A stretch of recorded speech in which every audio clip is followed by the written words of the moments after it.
This is the Powered Up Podcast, show 48. Yeah. Don't waste the 180 opportunities that you have because you don't get them back. How often do we get to work with students again? If you teach in a content area where you hit multiple grade levels, maybe you do get those opportunities, but you still never get those 180 that you already wasted. So don't waste an opportunity with your students to just deliver what's expected. Deliver something different. And I tried to showcase tonight. It doesn't have to be crazy. Just try it. Just try to make it a little bit more creative because they'll give you so much more and you'll get so much more out of them.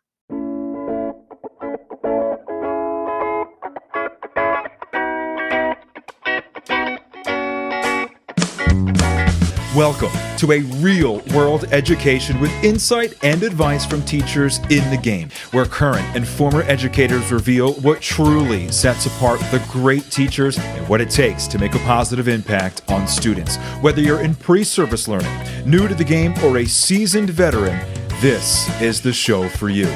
You'll leave feeling inspired to take action because we are powering education by empowering you.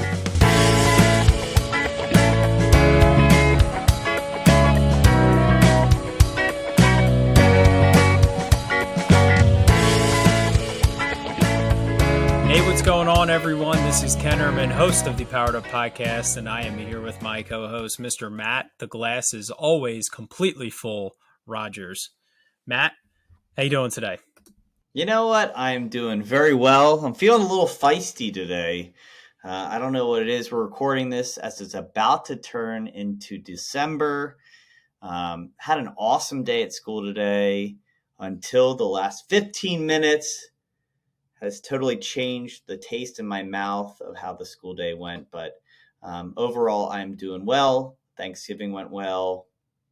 Here we are. We are in the meat of the school year. This is when it counts. How are you doing?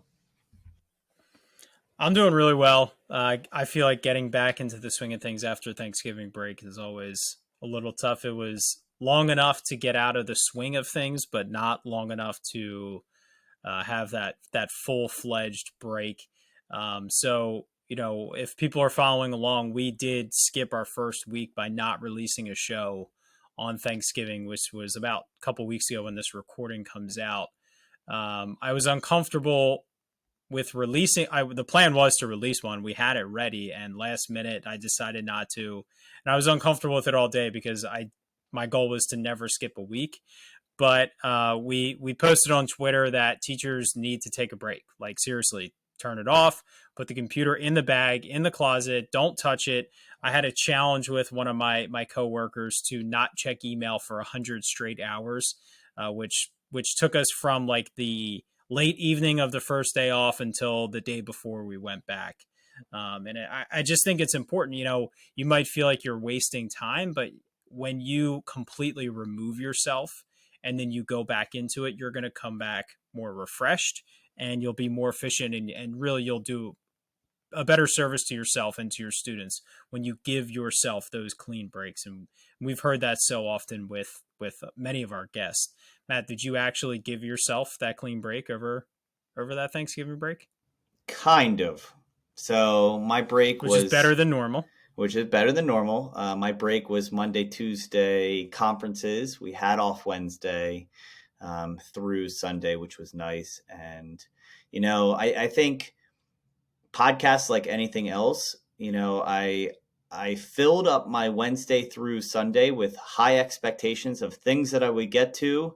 And I mean, of course, nothing ever goes to plan. That's just life.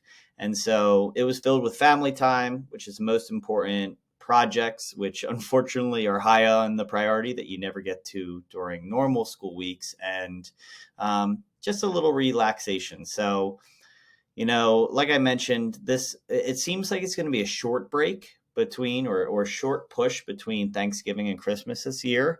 But that only feels like it's going to be more intense, honestly. There's an element of anyone who's taught, or honestly, as a student, right? If you're a student right now or a student teacher, you've lived in an environment of standardized tests. The moment you come back to January 1st, it is a different environment in the school.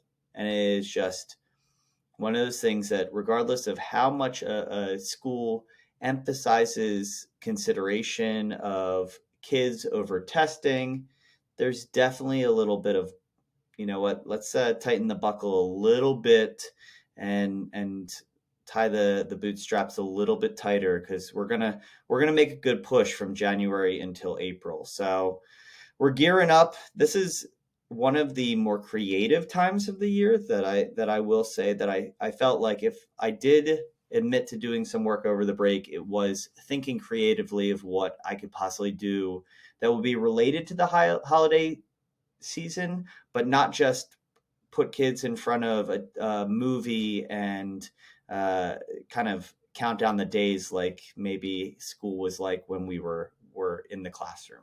Yeah, I always like this time of year as a classroom teacher. It's usually like a 3.5 to 5 week time frame, depending on when Thanksgiving falls. Like you said, it was a time that I tried to be more creative, bring in the holiday spirit. When you're teaching any grade level, but obviously elementary more so, you have two choices. You can embrace the holiday excitement of children, or you can fight it. And if you've been around long enough, you'll know you will always lose if you try to fight it. So I always tried to embrace it, like you said, bring in that, that element of the holiday thing, whether it's, like a math puzzle that involves reindeers, or, just simple things like that. I always tried to avoid the playing of the movie as much as possible. Even the day before the last day, which is like holiday parties and that kind of stuff in the elementary world, my colleagues and I, we would do a STEM day where we created challenges. Mine was launching presents into Santa's sleigh. So the only element of that was like literally just the title of it. It was building catapults. But we did rotations with the homerooms where they got to go to the different challenges. So, the kids had almost a complete day of fun the last day before break. So we weren't fighting that, but at the same time, they were working hard. Their minds were sweating. They were getting into those challenges. And so I think it's a fun time to embrace it and to, try to trick them into working a little bit harder than they typically would. So kind of on that note, that was a nice segue there, Mr. Rogers. We are going to try to dive into what it means to plan creative lessons with this episode. So last week we talked with Adam Welcome, who really inspired the idea of being creative and trying to go outside the box and do more for your students so they're more excited to be in school, they're more engaged, and really getting beyond that traditional sense of what school has always looked like. And so Matt and I talked off air about that concept and how it's very difficult to plan those creative lessons, but it's even more difficult, I feel like, to find resources on what does that actually look like. So that's kind of our goal for tonight. I'm excited about this idea that we have for our conversation, Matt. I'm a little bit nervous that I'm not going to fulfill our expectations because, like everything, this is unscripted. I have a couple notes of things I've done in the past so I remember. But, why don't you kick things off for what we want to try to tackle tonight? All right. So I think, we're sitting here on a podcast because I would like to assume both of us are teachers that try to break the traditional mold of, I can be really focused on curriculum or really focused on behaviors, whatever the case may be. Our goal is to figure out creative and enjoyable and honestly memorable ways for that kids can drive information into long-term memory without recognizing. And a lot of that time that comes through engagement, hands-on activities. It comes through just experiences, real world experiences, connecting it to their lives, whatever the case may be. But one of the things that if you were to listen to 47 previous episodes of Powered Up, you would hear that it really comes down to a mindset from the teacher of giving up control, as well as having a lot of control of the project. And kind of like an oxymoron in that situation of, what can you do ahead of time to send everyone in the right direction, but embrace any direction that a kid brings to the table. I think the before we even talk about content or specific of what you've done in the past, how do you prepare your brain to stand in front of kids and say, I'm ready for whatever they throw my way, and I'm going to be able to transition that academically in a valid or in a direction that you feel is worthwhile for that day?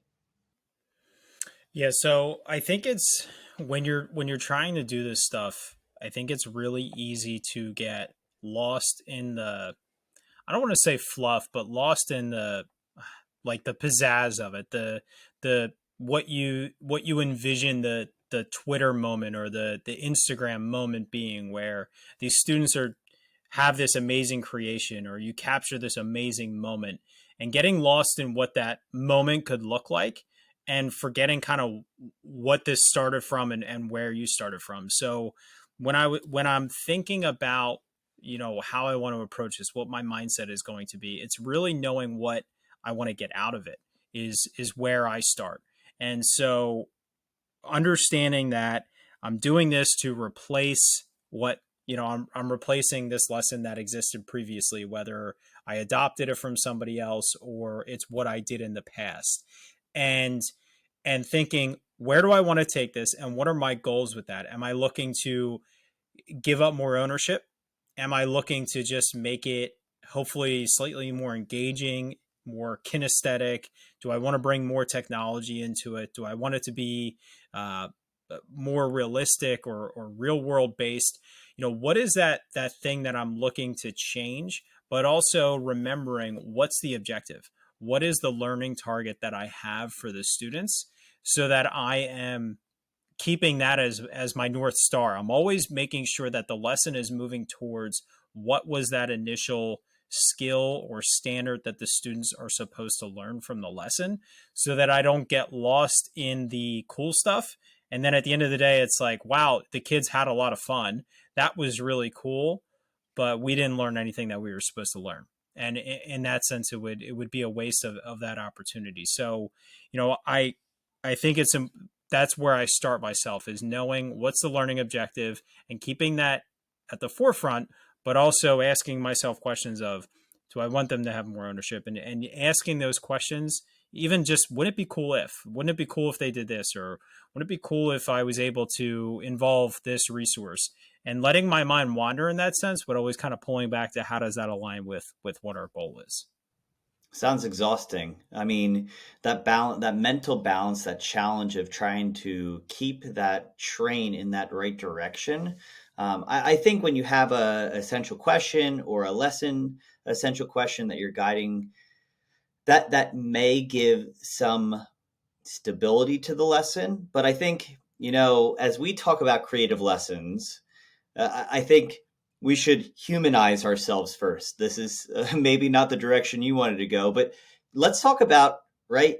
Maybe you didn't early on, or even with experience, you just trusted that you would be able to handle it. Let's talk about the failures of being creative before we talk about the successes, because, we all experience it.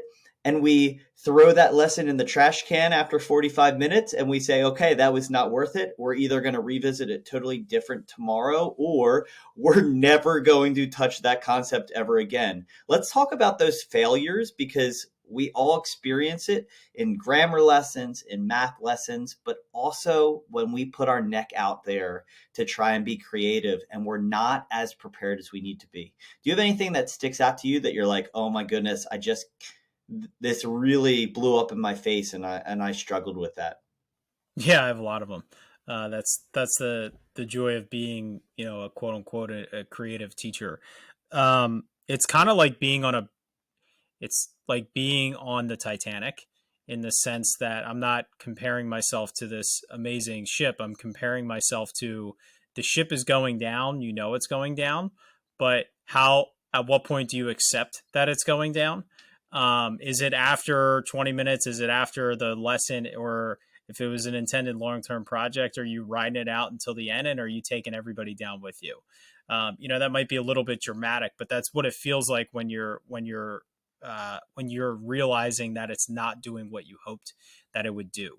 And I think a lot of my failures came somewhere with the whole class and somewhere in a smaller group sense. So the first time I attempted Genius Hour, or 20% time, if you've never heard of it, the idea it stems from something that they do at Google, where they give their employees 20% of the workday to do anything that they want. They can work on creative projects. They can explore anything that they want. Apparently, Gmail was born from 20% time. I don't know how true that is or not, but anyway, it's a concept that has permeated into education, and you give your students time to pursue any project they want. The first time I attempted Genius Hour with my class, it was a complete flop. It was a complete flop after probably the third lesson that we got into it, and I just gave up. I just let it sail. Nobody was really into it. And so, it goes back to that failure. How are you judging that failure? Are you basing it on the fact that students didn't like it? Because some of the reason you might be doing these creative lessons is just to get the students more interested. And you might come up with something that they still don't care about. So that might be justification enough that it's a failure. Or are they confused by it? You might bring in something that you think is going to really change the way the activity runs, and it might just confuse everybody, and that's a sign of failure. Or is it just not hitting the standards that like you thought it would, kind of like what I was talking about in setting my mindset? So the first time I did Genius Hour was a total flop. Second time I did it, it was a flop. And the third time I did it, I had a little bit more success, and maybe we'll talk about that later or not. But the other failures that really stick out to me are things I attempted in centers. And that's where I found I started to try things more, because I was trying it with maybe an enrichment activity a lot of the times. And so things just didn't stick for those same reasons. The kids weren't into it. It was a little bit too confusing. And then other times I found things that really worked in centers that I said, you know what, this could be something that the whole class does. And so, I think it's important to define what does that failure look like? And it kind of circles back to, why did you intend on doing this anyway? What was the goal that you were trying to get out of it? I think, interesting point. I like the idea of capitalizing on small groups as where you can kind of, right? I think of like classic restaurant or breweries. They do small batches, they test it out, they get feedback, and then they break it out into the larger group. I think that's a really safe environment. And we've heard in the duration of this podcast that, if something fails, right? Failure is a strong word to say. If a lesson didn't go how you intended, the only truth in failure is if you do not reflect and you grow from that. So let's talk about that process. And I want to challenge you a little bit. Your reflection, Ken, I know you're a very reflective teacher. You think about it, whether it's on the commute home, it's preparing for the next day, it's preparing for the next year, or the next time you're teaching this, whatever the case may be. I don't need to know how you reflect. We've heard that before. How do you involve others in that reflection? Do you use the feedback from colleagues? Do you use the kids' influence of what happened in the lesson? How do you, and this may be your read of the kids even, and that reflection, how do you pull in outside factors besides your judgment? Was it successful or not? I would say the students is the number one outside factor. If I'm working with a colleague, then I will definitely value their opinion. There were times where I had special ed co-teachers, and so I would value their opinion much more than mine. What was their interpretation of it? TAs were another colleague that I would use. What was their excitement? Did they understand it? A lot of times I actually would purposely not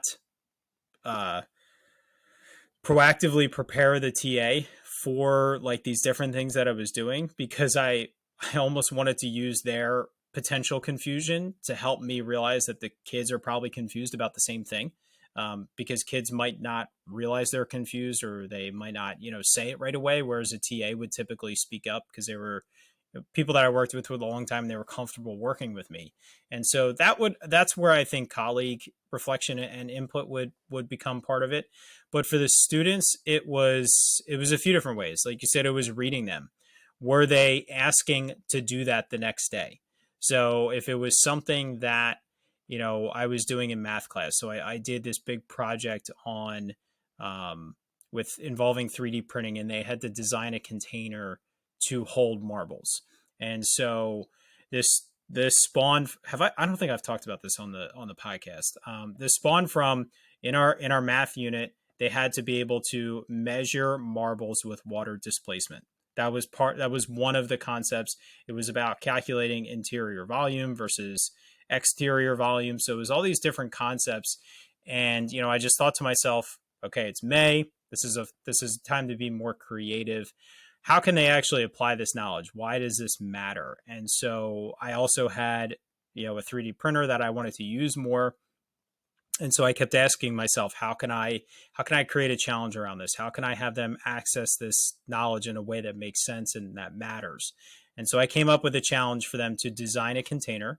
I had a restriction on the area of the base, just based on my own thought process, and then a restriction on the height of it, which was based on the 3D printer. And they had to design a container that contained 12 to 13 marbles. If it was more than that, if it could fit more than that, they failed. If it couldn't fit all of those, they failed. And so it was something that they didn't do every day. So we did it maybe 2 days in a row, and then we took a break and we did some other lessons or other activities. And they were chomping at the bit to get back to that. That was an indicator for me that I had found something that they were genuinely interested in. Also, their frustration during the activity, that was another indicator that I had something that I wanted. That's what I wanted to pull out of them. So that's a way of reading the students behind that. But also just being frank with them and saying, I'm trying something new. I don't know if this is going to stick or not. I don't know if it's something I want to do in the future. Your feedback is going to help me with that. And so genuinely just asking them for their feedback. And then the last thing that you can pull from kids is your informal data. Are they learning the content that you wanted them to learn? Because if they're not, they may have enjoyed the lesson. They may have been engaged by the lesson, but they weren't pulling out the key concepts that you needed them to pull out. So, those were the kind of the three things that I would try to read off of students was, were they chomping at the bit? Were they frustrated and enjoying the process? And then, were they pulling away the information that they needed? Mm. So one of the obvious challenges in this, and I love your read of kids. I was actually in a conference, and I mentioned to two parents that I look to their child to be my classroom thermometer, which is similar to like your TA scenario. I can tell if they are confident that I explained it well, and that generally everyone should understand what we're talking about. If I didn't, they will make it very clear that I didn't explain it. But when you were talking about that, one of the things that I am resistant on, and again, I feel like I'm a pretty creative teacher. You take more risks than I do when you took more risks than I do in my classroom today. But I think I'm open to the idea of it.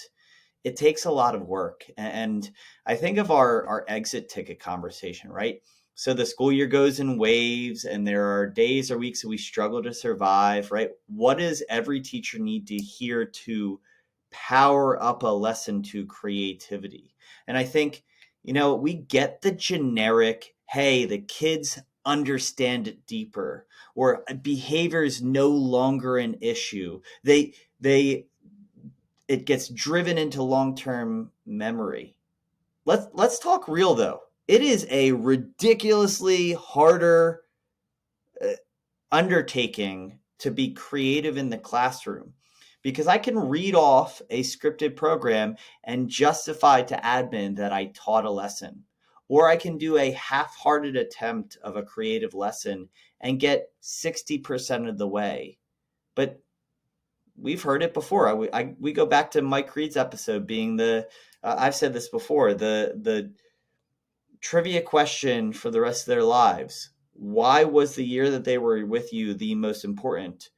Needs to be the forefront of creativity. So tell me, like, what pushes it to being worthwhile? Why do you want the kids to own the experience? Why is it important to ask that question? It'd be cool if. Why is that so important? And when do you say it's worth all of the effort? I think that's the hardest thing. And I heard this for a completely different topic, but everything on a different podcast, everything in life is on a spectrum. If you want to take more risk, the spectrum that goes with that is more reward. If you want to play things safe, then you're taking less risk. You can't take less risk and expect bigger rewards. That those spectrums are opposite. And so, kind of to take this on a spectrum of what you're saying, yes, it can be a lot more work, but at the same time, it doesn't always have to be. And I think when you open yourself up to thinking more creatively more often, you'll see both sides of that spectrum. So here's a really simple example of one that wasn't more work at all. I just did this a couple weeks ago with a teacher in middle school, and this teacher would always do this concept. They're learning geography and how physical geography impacts businesses and economy and different things, and they're different in different countries. And this teacher would always have 4 countries unnamed and would give different qualities. The students had to create a business, and they had to pick one of those countries to host their business in. And the idea was, were they evaluating the key features of that country to choose their business for? So what we did, our creative spin on this lesson, was we had a resource in our library database system where they could look up these facts of any country in the world.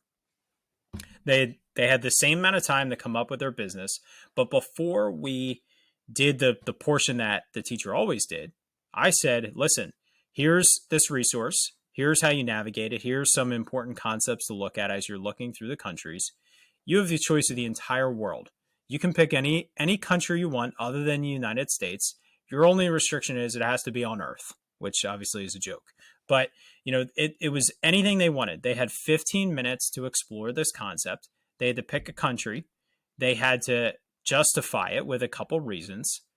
And then the teacher went into the thing of the 4 countries that they always had, unnamed, went through the features, really highlighted the important things to evaluate for what was needed. And then the added piece was when they went to choose, they had those 4 or the one they selected, but they had to further now justify with obviously much more understanding of that concept. So it was just a simple tweak that I literally created like 3 slides for to kind of introduce that topic, and added a Canvas discussion that they submitted their initial choice and why. And what was awesome, and this is, you asked, why do you do this stuff? When we did this lesson together and they got to the end of class where they were submitting their initial choice, the room was silent and all you heard was the clicking of keyboards. And, she was just in love with how motivated they were to find that country. They were doing thorough research in a very rapid pace. And they were, submitting pretty good responses for being, I think it was 7th grade.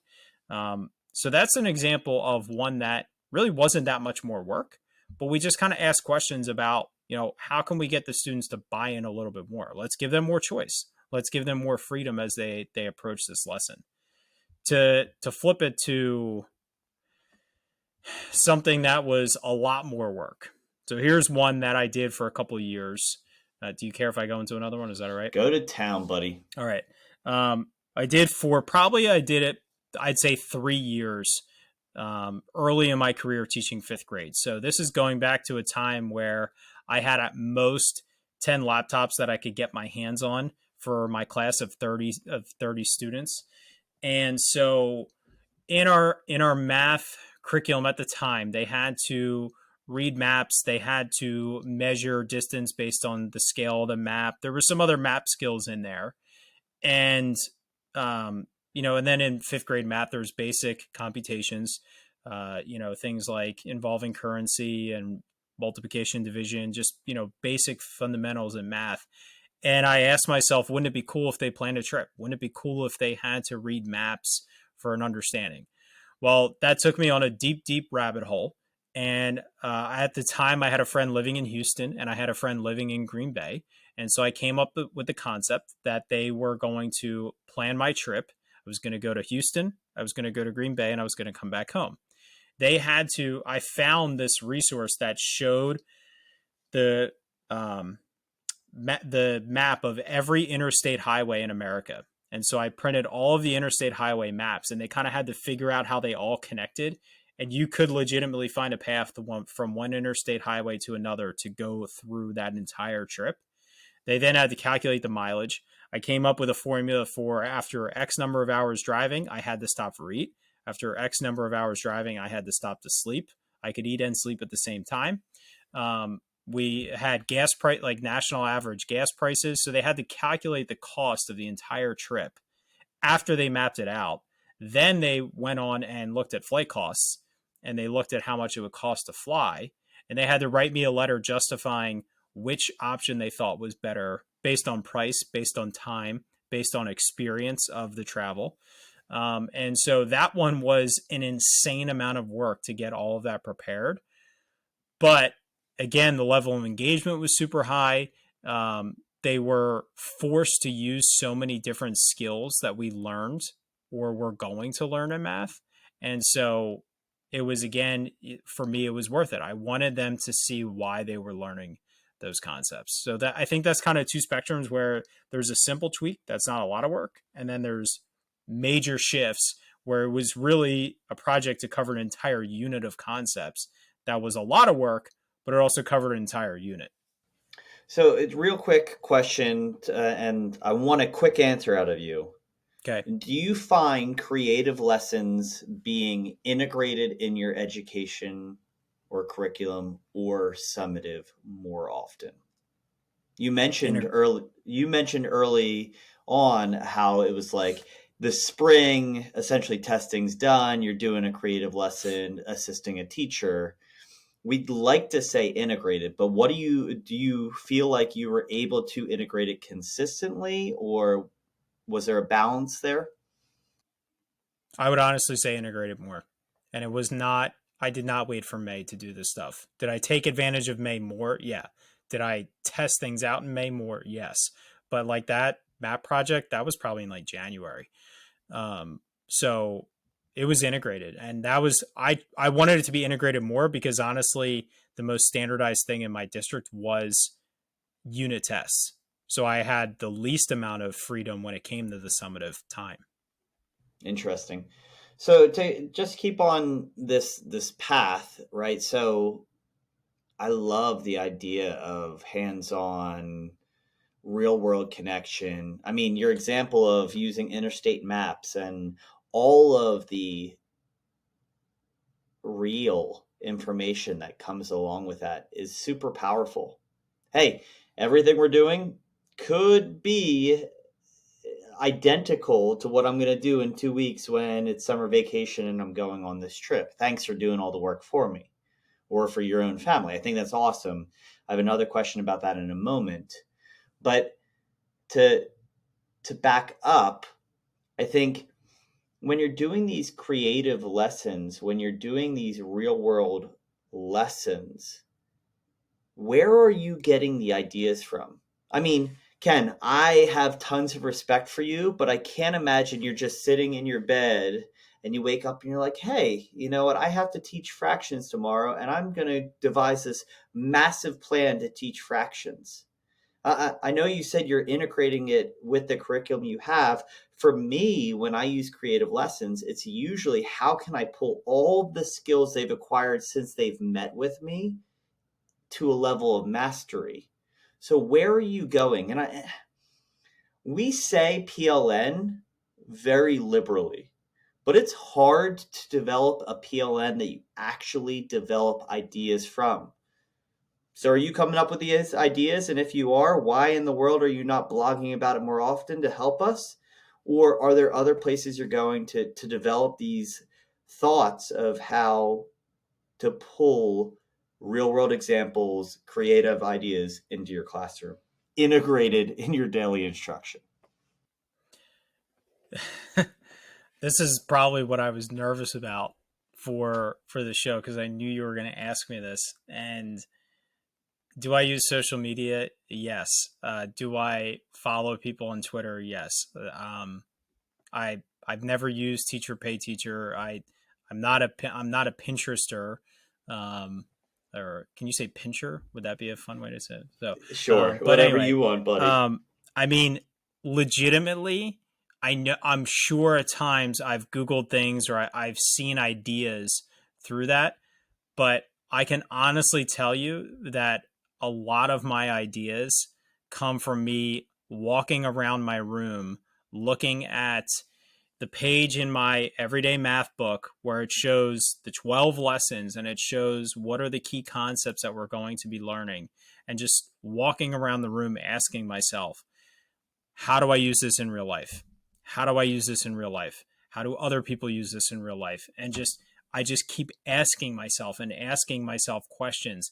How can this connect to what they're doing? Or to flip it to a different subject, when I was teaching reading, how can I get them to explore this outside of a worksheet graphic organizer?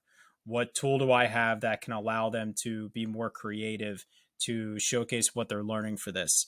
And literally just asking myself over and over and over again until I would come up with something. And I would always try to start simple. It was, looking at that I can still envision it in my head 12 to 15 lessons in a unit in our math unit. And I would try to find the one that would be like, yep, that's the one that I can go and give them a real world creative experience with. And my goal was, and now when I'm saying this is maybe year 3, year 4 of teaching these concepts, not the first time you're teaching the concept. The first time you're trying to figure out where do students struggle and how well do they learn this stuff.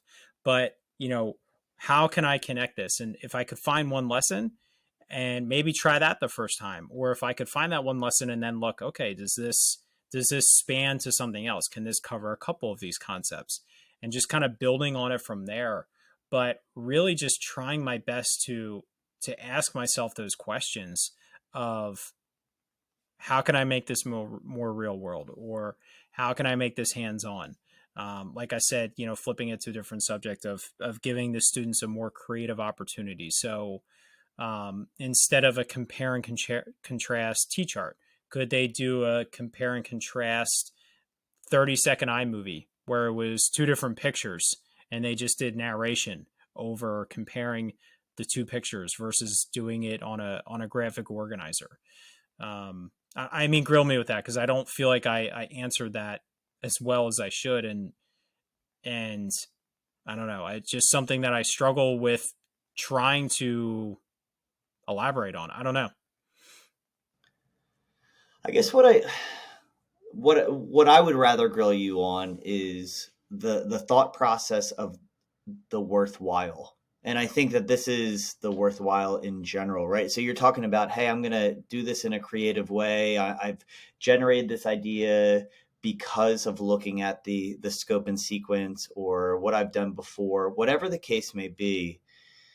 I think one of the resistance that I have is, why bother with all that extra effort if I'm only doing a T-chart? Why do I make it in a Jamboard instead of on a chart paper, whatever the case may be? And that's an example on the substitution model of SAMR. But even at a higher level, you know what? I'm trusting that a redefinition actually leads to deeper learning, but I still struggle to say it's worthwhile. So pull that level of like the worth versus the effort into your creative thinking. Because I imagine as you're looking at that, you're saying, hey, I could jump down that rabbit hole, as you've mentioned a few times in the episode. I could go this direction. and spend 2 weeks. And maybe, like you said, you do 2 days and you have some time off and you do 3 days here. But then it turns into a month-long project that you might have their interest because they work for 2 days and they go home and they work on it in addition. And so they're so connected to it that they're not following your time frame, and it's difficult to keep it in line. Or it's just, hey, do I need to spend 2 weeks on what is essentially a simple skill just because I want it to be engaging for kids? And that sounds uncomfortable to say out loud, but if we would consider it a more minor skill or a review skill. Yeah, so let me try to pull in two examples as I answer this. So on show 41, I talked about that breakout that I did with the middle school social studies class, where they had to like discover the information of Pangea. And the way that started was the teacher approached me and said, I went to one of your sessions. I would really love to put a more creative spin on this lesson. And so we talked for about 20 minutes.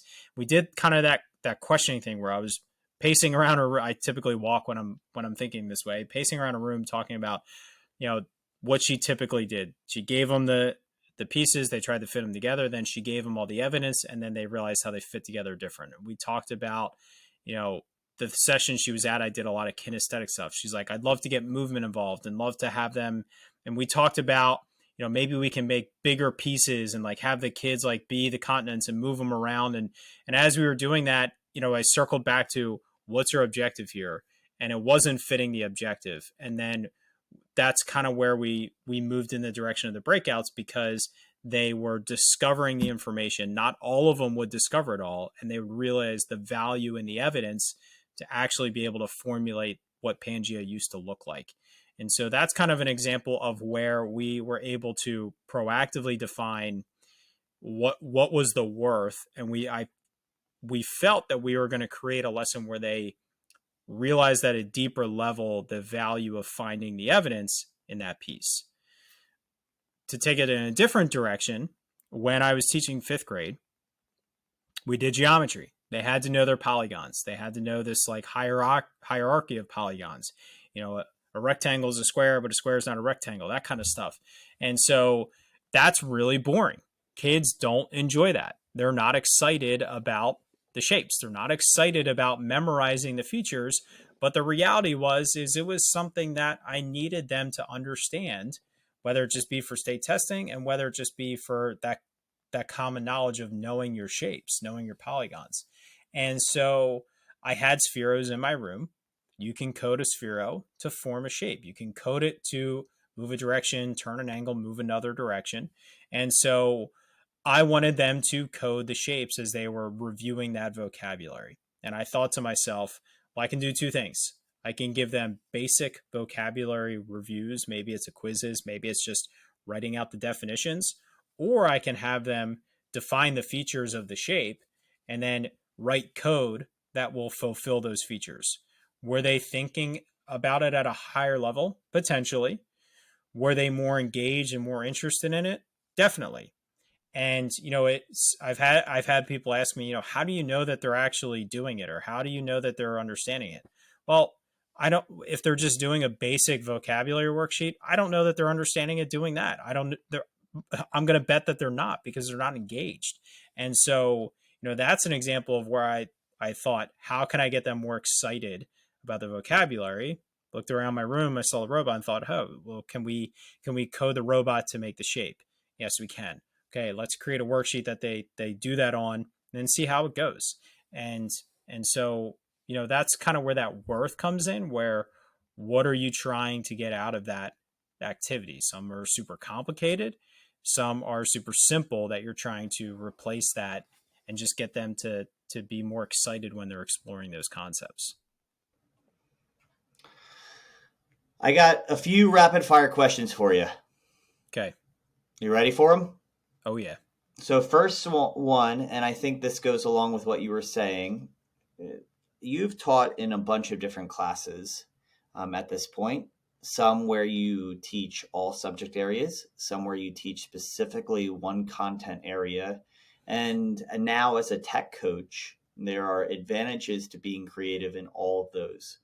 So my classic question that I will ask you is, going along with your integration of technology with new technology, old content, new content with old technology, how did you feel like you balanced integrating your creative lessons into a classroom where you taught multiple subject areas in a certain day?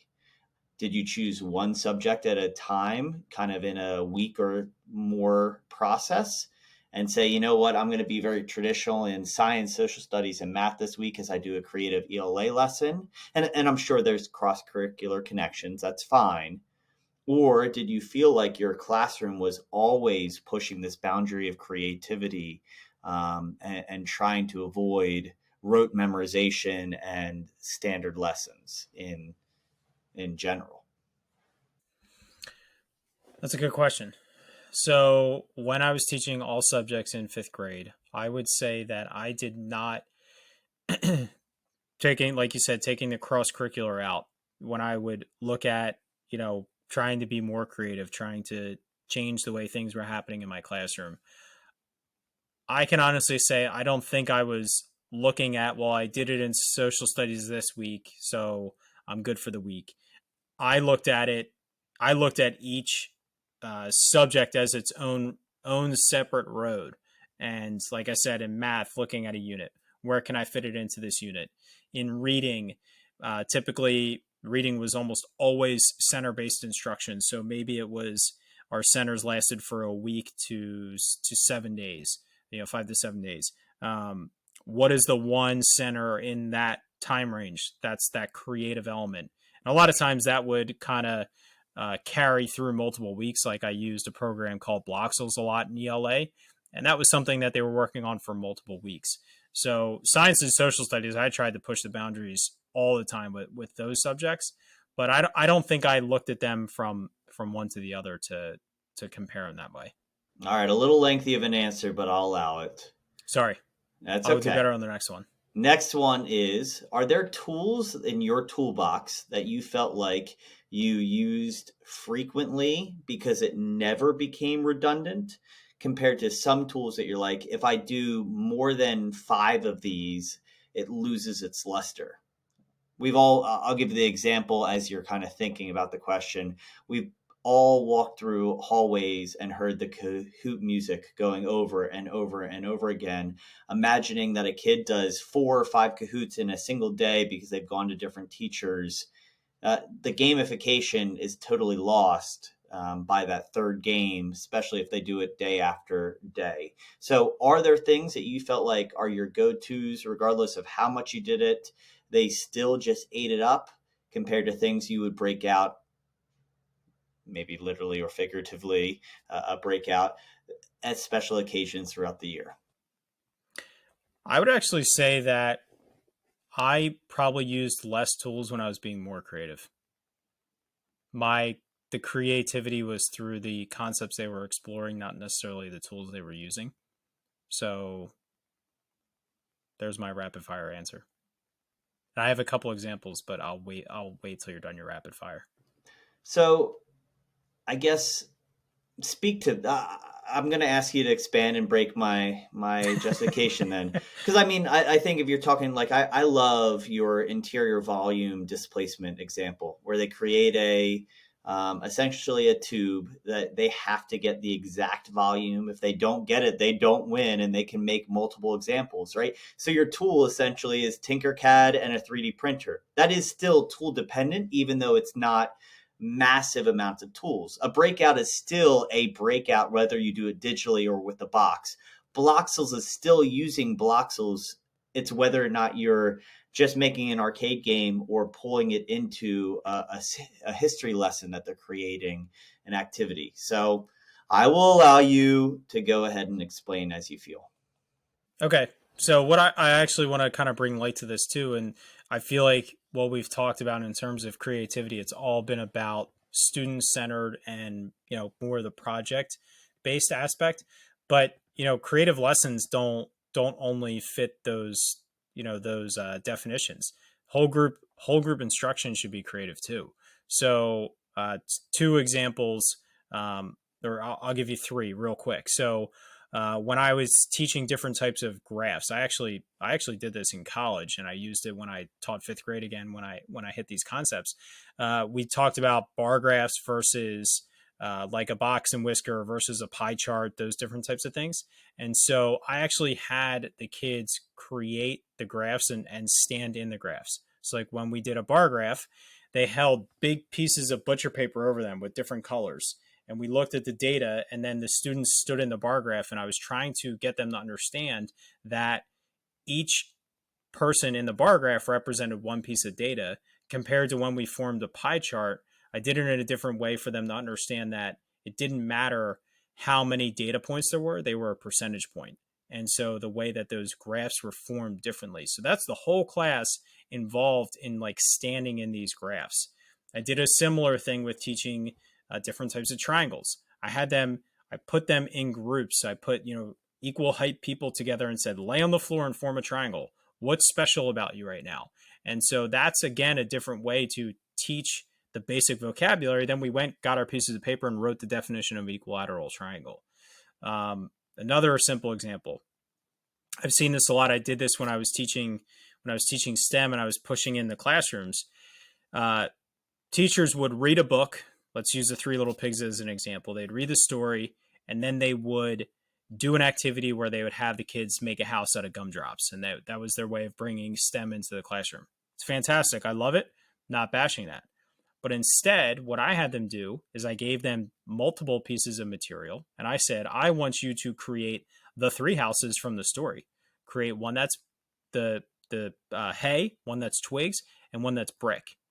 And when I come around, I want you to explain to me, why it is, and maybe I'll even be the wolf and test it. And conversations that sparked from that were these first graders, they're building a house out of construction paper. And they're like, look at my hay house. This house is really sturdy. It'll never fall. And my question to that first grader is that what you're supposed to be doing? And eventually they would understand, no, they wanted it to fall because that's what happened in the story. So we extended this skill of retelling the story through that creative hands-on experience. So I don't even remember what your initial question was, but I was expanding on what I said earlier about not being tool driven. So you did an all right job. I will say that I feel like there's, and we've discussed it in the podcast, you are more integration and I'm more use the tool if it is a great way to show understanding. So I am heavy tool driven, but my policy is that they cannot repeat the same tool back to back within 3 attempts. So just something to consider. All right, next thing that I have for you. Talk to us about the successes. And I don't mean hey, I crushed that lesson. But let's talk about the engagement. And I have one more question unless you have anything else. So pour it out in these last 2 questions. But, one of the greatest thrills as a teacher is for kids to totally enamor themselves with a topic you're studying. We love national parks, Kristen and I, my wife. And so we travel there every summer. And we have incorporated that in our own passion and love into our classroom. It does fit in our curriculum, which is helpful. To see pictures sent to us over the summer from kids that never probably would have left the town that they taught in or that they lived in, that I teach in, and go to state parks or go to national parks or participate in reducing pollution, any of these things, right? Meeting at conferences last week, and their parents will not, they're almost asking me to not taught them about clouds because the kids will not stop staring out the windows, pointing out what they're seeing, right? Those are those moral victories as a teacher that you're like, I am so excited. This is made a connection beyond just, hey, I studied the vocab and I studied it for the test. Tell me right now, what are some victories? What are some of these things that you're like, because I was creative, because I presented it and I showed my enthusiasm for the topic, it translated well beyond the assessment at the end of the unit? So yeah, so to that point, the kids, they still did well on their tests. They still did what they were supposed to do from a curriculum standpoint. So those successes, I would say the best measure of success in my classroom, I feel, is that when I had adults come in, principal, curriculum supervisors, assistant superintendent, whoever it was, I always either told them, or sometimes they would do it on their own, go talk to the kids. Talk to the kids about what they're doing. And it didn't matter what was going on in my classroom. I always felt as though, one, my students were able to speak to what we were doing and why we were doing it. And I would always, or I not always, but I would consistently get feedback from those adults. I can't believe the conversation I just had with a fifth grader. I can't believe how well they spoke. I can't believe how much they were interested in it, or how much they could offer about it, because I felt as though I was constantly pushing my students to act in that way, to speak in that way, and to be engrossed in what they were learning, and to be engrossed in what they were doing. I wanted them to work really hard. And I told, the students that were coming to my room year 5, year 6 of my career, when I had a reputation in the school, say, listen, you may have heard that I'm a fun teacher, and that's true, but you're going to work harder in this room than any room you've ever been in. And that I can guarantee. And, I think the students embraced that. And I think that that conversation that they had with the adults was the best measure of success. Was hearing from students they loved being in my classroom a measure? Yeah, sure. That's great. That's built through rapport. That's built through a lot of different things. But, also knowing that there were some of those kids telling me that were ones that I really rode really hard in terms of getting, hitting a new level, reaching a new bar, or those different things that they tried to accomplish in my classroom. But, just having the students speak to what they were able to do and what they were doing, I think is a great measure of the pulse of the classroom. All right, last question I've got for you, and then you can obviously expand as you'd like. If there's anything you'd like to share, feel free before or after this. So you've moved out of the classroom, and I think this time of year is exhausting for everyone. Well, frankly, in any profession, but in education, it is a tiring, tough time of year. And this is your chance to power up educators, right? I'm sure that there's an element, you reflecting and you're like, man, I can't wait to get back into the classroom at some point. And maybe I regret, there are benefits in your role right now, I'm sure, but I regret not having my own classroom so that I couldn't try this new idea, or continue to push. Or we talk about in our lesson lens, that final question, how do we go the next step? I'm sure that's something that eats at you because you don't have a class to go into tomorrow that you fully control. So tell us why we're lucky as classroom teachers. Why is it a privilege to choose to be creative? And how do we harness that at a time where we're ready to mail it in a little bit? Yeah, I miss it. I miss it every day. Like you said, there are benefits to it, but that opportunity to work with the same group of students, whether it's for 45 minutes or for 6.5, 7 hours every day, there's nothing better than that. And you know you have 180 opportunities to make an impact on the students in your classroom. Do you want them to remember your class? Do you want them to legitimately be excited to walk into your room? That doesn't mean you need to be creative every day. It doesn't mean you need to be funny every day, or, have a awesome class every day.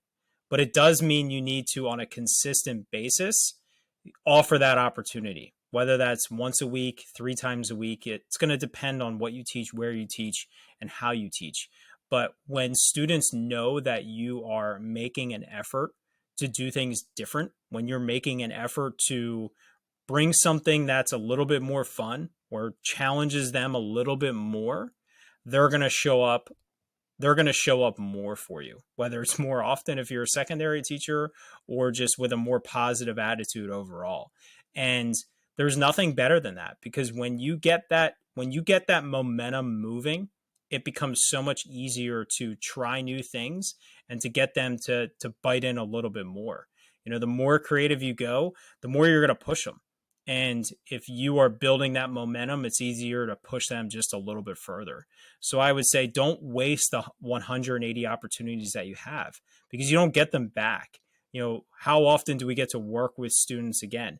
If you teach in a content area where you hit multiple grade levels, maybe you do get those opportunities, but you still never get those 180 that you already wasted. So don't waste an opportunity with your students to just deliver what's expected. Deliver something different. And I tried to showcase tonight, it doesn't have to be crazy. Just try it. Just try to make it a little bit more creative, because they'll give you so much more and you'll get so much more out of them. I think it's an awesome answer. And I think when you think about that 180 opportunities, or at this point 100 opportunities, we're a good portion into the school year at this point, right? I had the conversation today that we are getting to that point. We are further from being old third graders, and we are preparing for fifth grade at this point. You've done fourth grade long enough to know expectations, and the fact that I shouldn't need to repeat myself at all for basic operations. And my kids respect that. But I think recognizing you have the opportunities, recognizing that it doesn't need to be crazy, but it just needs to be memorable. And it has to be under the lens of an environment that I wish either myself was in or my kids were in, my physical kids. And I think there's an advantage if you are a parent. How would I want my kids to go through that grade level? And I appreciate, I'm a little bothered. Ken just had an hour to kind of gloat about how incredible of an educator he is. He gets to do that every week.